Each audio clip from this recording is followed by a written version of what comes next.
wabarakatuh.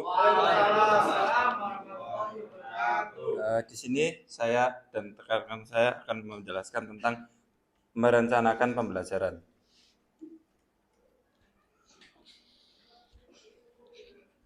Definisi menyimpulkan bahwa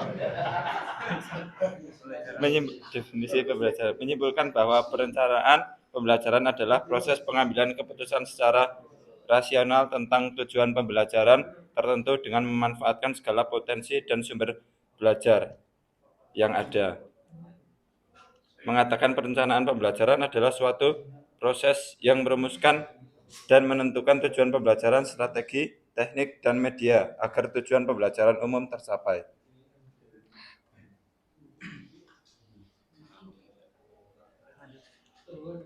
Langkah-langkah menyusun perencanaan pembelajaran. 1. Merumuskan tujuan khusus. 2. Memilih pengalaman pembelajar yang akan diterima siswa. 3. Menentukan kegiatan belajar mengajar. 4. Menentukan orang-orang yang terlibat dalam proses pembelajaran. 5. Menentukan alat dan bahan untuk belajar. 6. Memperlihatkan kesediaan fasilitas fisik. 7. Merencanakan proses evaluasi dan pengembangan. Yang selanjutnya akan dijelaskan oleh Mas Miftah. Oke, baik teman-teman. Ini saya ngambil dari secara umum.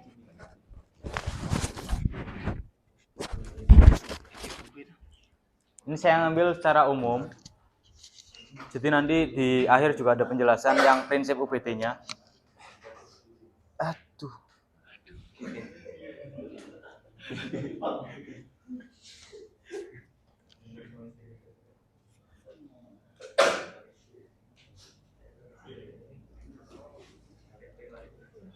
Ini ada 3 aspek menurut Bloom dalam menyusun tujuan pembelajaran. Yang pertama afektif.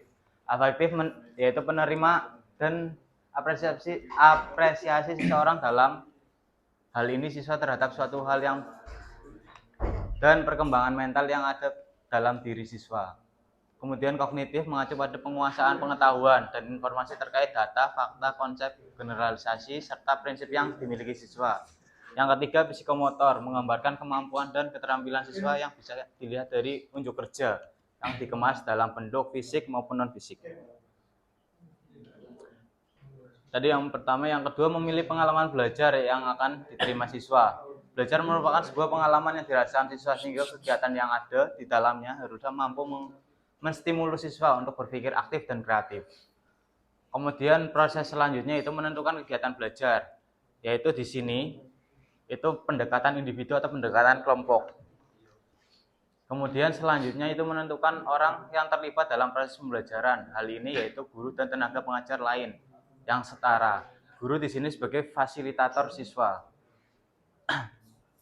Kemudian yang selanjutnya itu menentukan alat dan bahan untuk belajar. Adapun memilih alat dan bahan dalam mempertimbangkan beberapa hal berikut. Yang pertama itu kemampuan intelektual siswa yang beragam. Kemudian tujuan pembelajaran khusus yang harus dicapai siswa. Kemudian media belajar yang akan digunakan. Selanjutnya berbagai alternatif pengalaman belajar untuk mencapai tujuan pembelajaran. Yang kelima, alat dan bahan yang akan dimanfaatkan. Yang keenam, fasilitas fisik yang tersedia. Selanjutnya, memperhatikan ketersediaan fasilitas fisik. Fasilitas fisik ini bisa berupa ruang kelas, laboratorium, hingga ruang pendukung lainnya. Dengan tersedianya fasilitas fisik yang baik, sumber daya guru yang mumpuni, juga alat dan bahan yang memadai, kegiatan pembelajaran bisa lebih mudah dilakukan dan tujuan pembelajaran bisa lebih mudah dicapai. Hal ini mungkin kita bisa melihat di sekolah-sekolah yang inklusi. Kemudian yang selanjutnya itu merencanakan proses evaluasi dan pengembangan. Proses evaluasi tersebut kita juga bisa mengadakan perbaikan atau pengembangan untuk kegiatan belajar mengajar mendatang. Selanjutnya akan disampaikan oleh Mas Nana.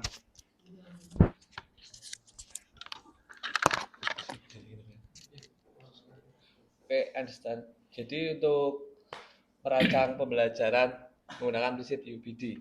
Jadi prinsip UBD atau Understanding by Design adalah rancangan pembelajaran yang berfokus pada tujuan pembelajaran yang hendak dicapai. Kemudian menentukan alat untuk mengukur ketercapaian pembelajaran, lalu menyusun langkah atau cara mengajarkan untuk sampai sedekat mungkin dengan tujuan pembelajaran itu seperti apa. Jadi untuk tahapan understanding by design, itu yang pertama itu menentukan tujuan. Jadi tujuan pembelajaran harus disusun sesuai dengan karakteristik peserta didik. Jadi guru harus mengetahui kebutuhan belajar peserta didik itu seperti apa dan tingkat capaiannya sebelum melakukan belajar itu seperti apa. Jadi tujuan belajaran juga dapat disesuaikan oleh guru sesuai dengan karakteristik peserta didik yang ada di lingkungan sekolah tersebut.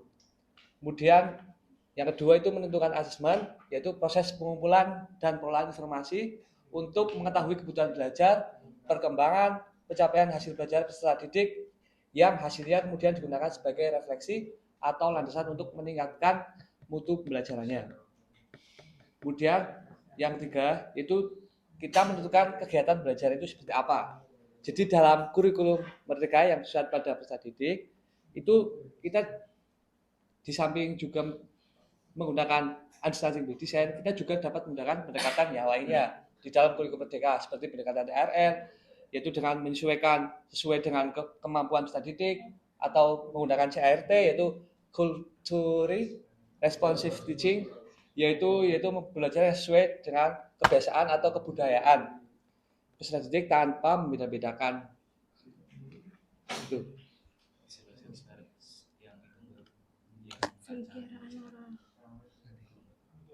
Mungkin tidak kok. Cukup, mungkin itu saja yang bisa kami paparkan.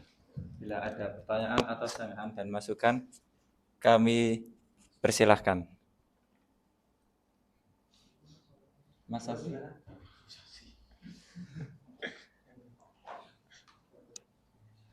Mas Rafi.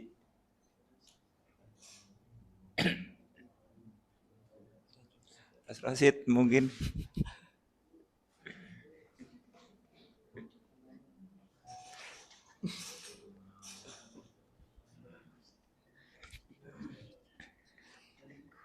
Gimana teman-teman? Masih ada sanggahan atau masukan? Pertanyaan Mas Asi? Oh, ya Mas Raffi. Tadi kan ada tentang yang CRT ya, jangan Ya, atau enggak yang TRL itu dalam pembelajaran penjas itu seperti apa? Dalam penerapannya, contohnya. harapannya. Terima kasih. Oke, jadi ini sedikit keluar dari materi ya, karena tadi kan kita menjelaskan tentang UBD. Nah, tadi juga saya di dalam kurikulum Merdeka ada selain menggunakan UBD kan ada TRL dan CRT. Mas Safi tadi bertanya terkait penerapan TRL di sekolah itu seperti apa. Jadi untuk penerapan TRL di sekolah yaitu kita itu jadi sistem TRL itu kita mengelompokkan peserta didiknya sesuai dengan kemampuannya. Gitu. Misalkan nih di dalam pembelajaran bola voli kita itu mengelompokkan dari yang pertama yang tidak bisa, yang belum bisa dan juga yang sudah bisa. Contohnya untuk yang kita ambil materi bola voli servis atas. Jadi yang pertama yang belum bisa itu kita kelompokkan di garis yang lapangan 3 meter. Kemudian yang sudah bisa di garis 6 meter, kemudian yang sudah mahir di 6 meter. Jadi nanti sistem pembelajarannya, jadi yang untuk yang sudah bisa, yang sudah mahir, nanti bisa membantu teman-temannya yang belum bisa. Itu. Jadi ada kolaborasi antara yang belum bisa dan yang sudah bisa. Jadi kita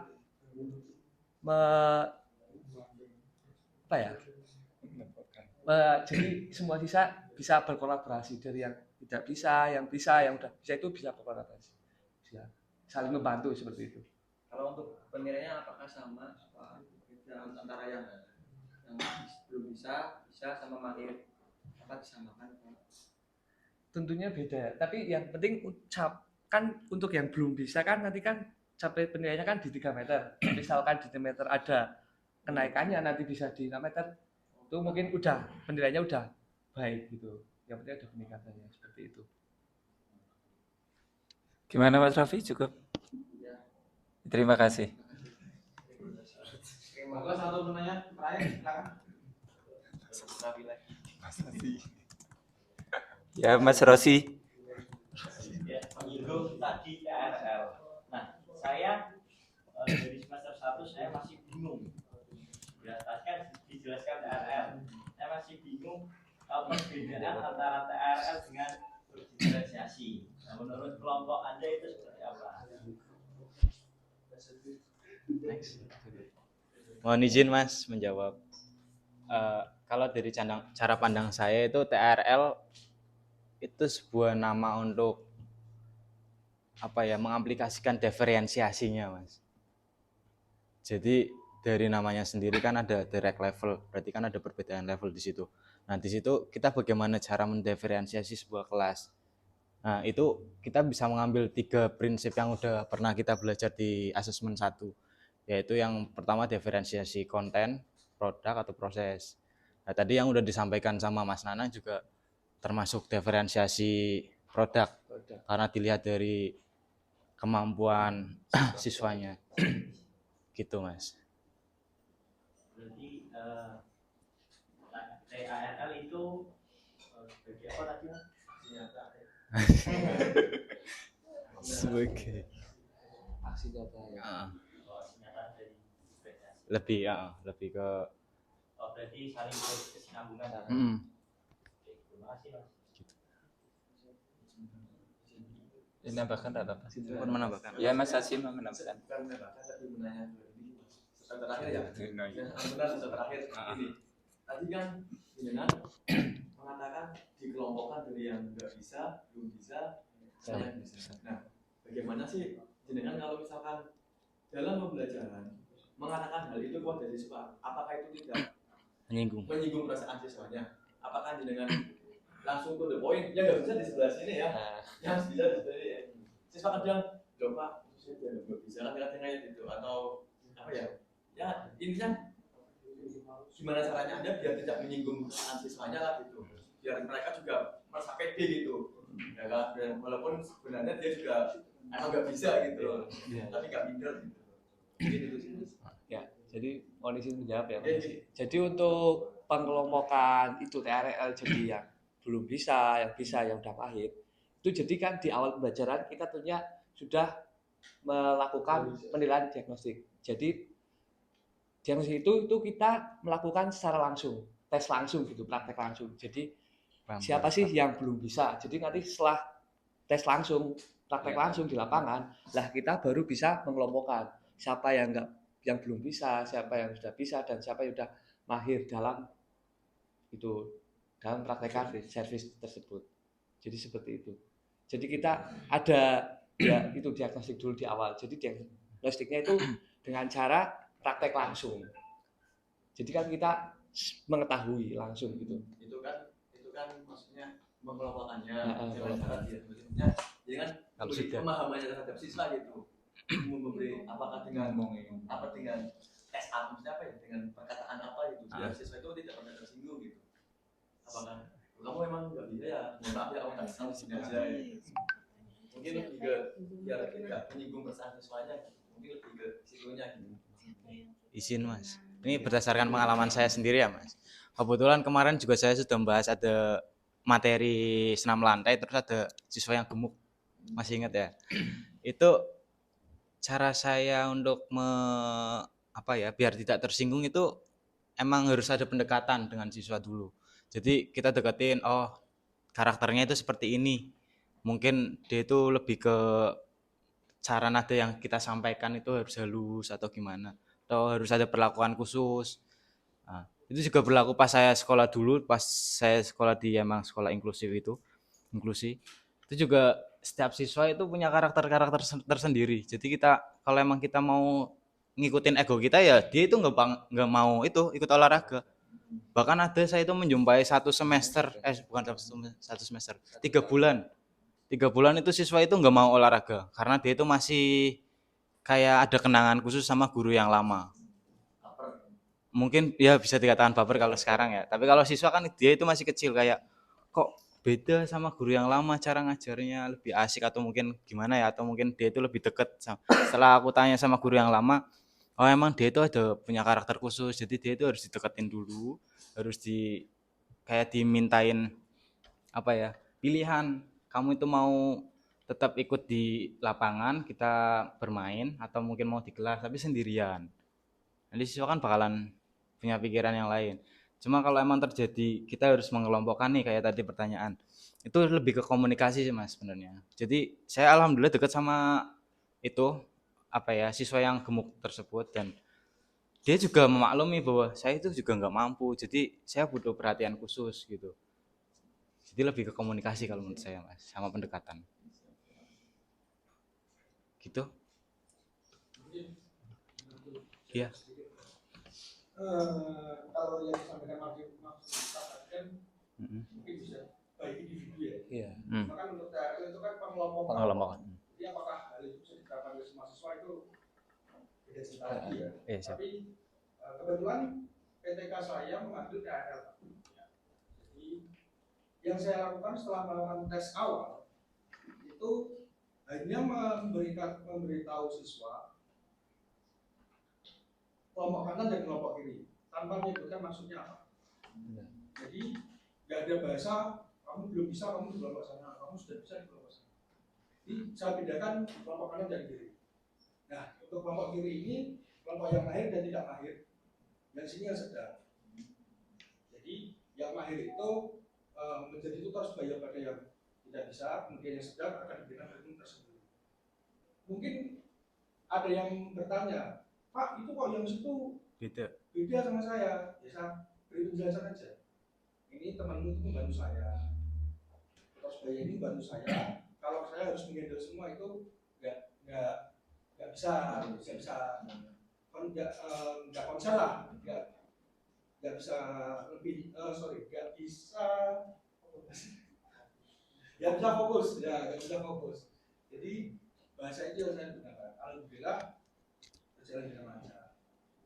Berarti masuk ke komunikasi lagi ya Mas intinya. Iya. Cara mengkomunikasikan ke anak-anak aja. Iya. Miskom.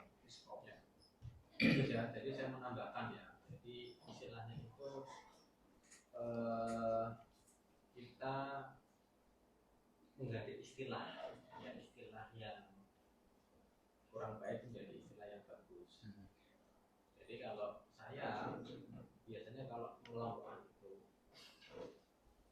beginner, intermediate, advanced, ya, nggak ada yang tersinggung.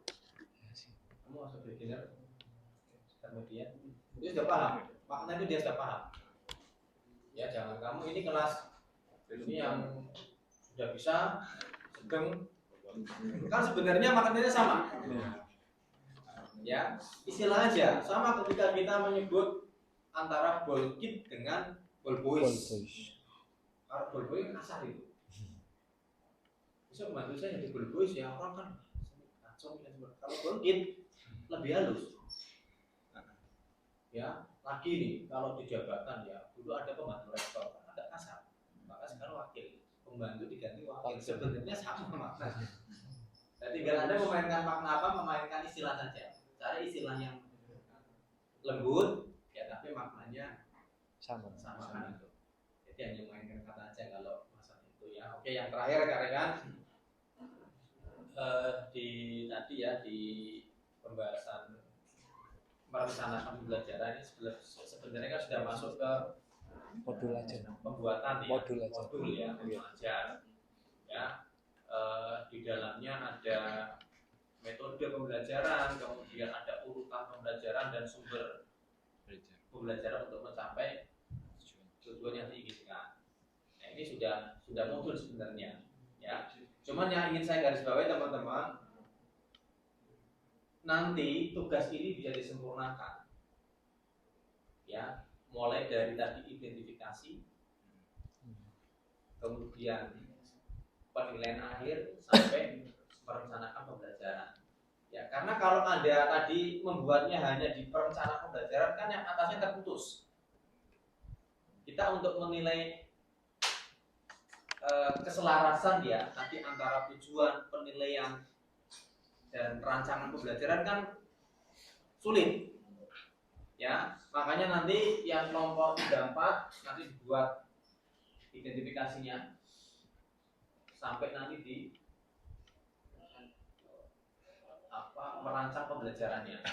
Ya, yang tadi kelompok 5-6 yang sudah membuat perancangan pembelajaran maka harus buat penilaian, di atasnya adalah identifikasi.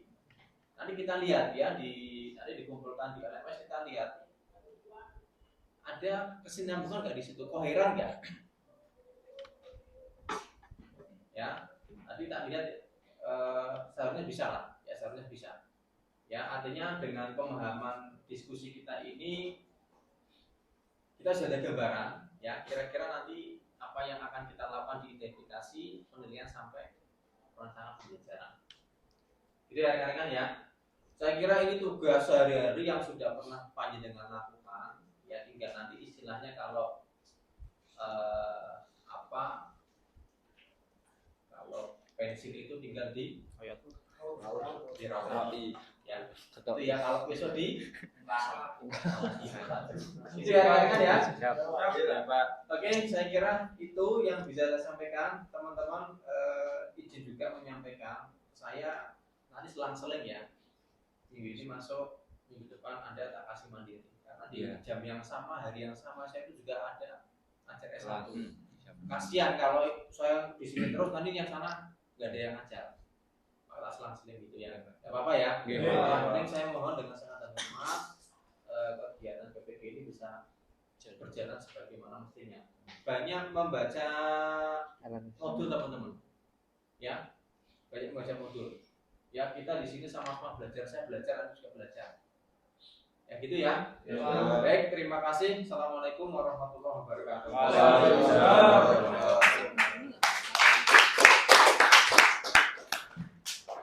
Ini saya bawa Mas Andim ya.